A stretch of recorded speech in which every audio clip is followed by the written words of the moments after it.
सुन्दरकाण्डम् अष्टषष्टितमसर्गः 20 श्लोकम्।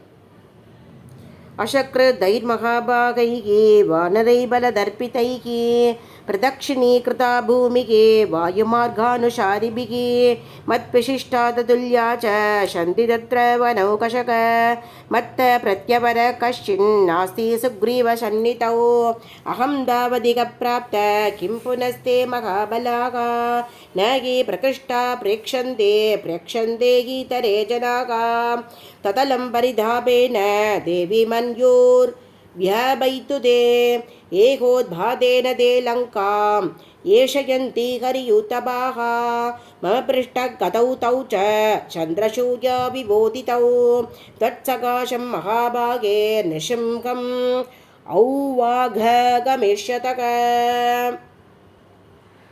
हौवागमिष्यतक अरिघ्नं चिंगसङ्काशं शिभ्रं त्रक्षसि राघवं लक्ष्मणं च धनुष्बाणिं लङ्काद्वारमुपस्थितं नः दंशायुधान् वीरान् सिंहशार्दूलविक्रमान् वानरान् वानरोद्रापान् शिभ्रं त्रक्षसि सङ्कतान् शैलाम्बुदनिकाशानां लङ्कामलयशानुषु नर्ददां कविमुग्यानाम् अचिराश्रोषसि स्वनं निवृत्तवनवासं च द्वया सार्धम् अरिन्दमम् अभिषिक्तम् अयोध्यायां शिभ्रं त्रक्षसि राघवं ततो मया वाग्भिरदीनभाषिणा शिवाभिरिष्टाभिरभिप्रसादिता जगाम शान्तिं मम मैथिलात्मजा तवाभिषोगेन तथाभिपीडिता।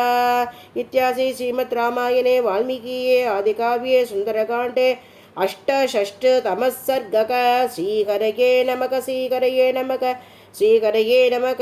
श्री वाल्मीकि रामायण सुन्दरकाण्डं सम्पूर्णम्। जानकीकान्तस्मरणं जय जय राम राम। आंजनेयमूर्ति की जय।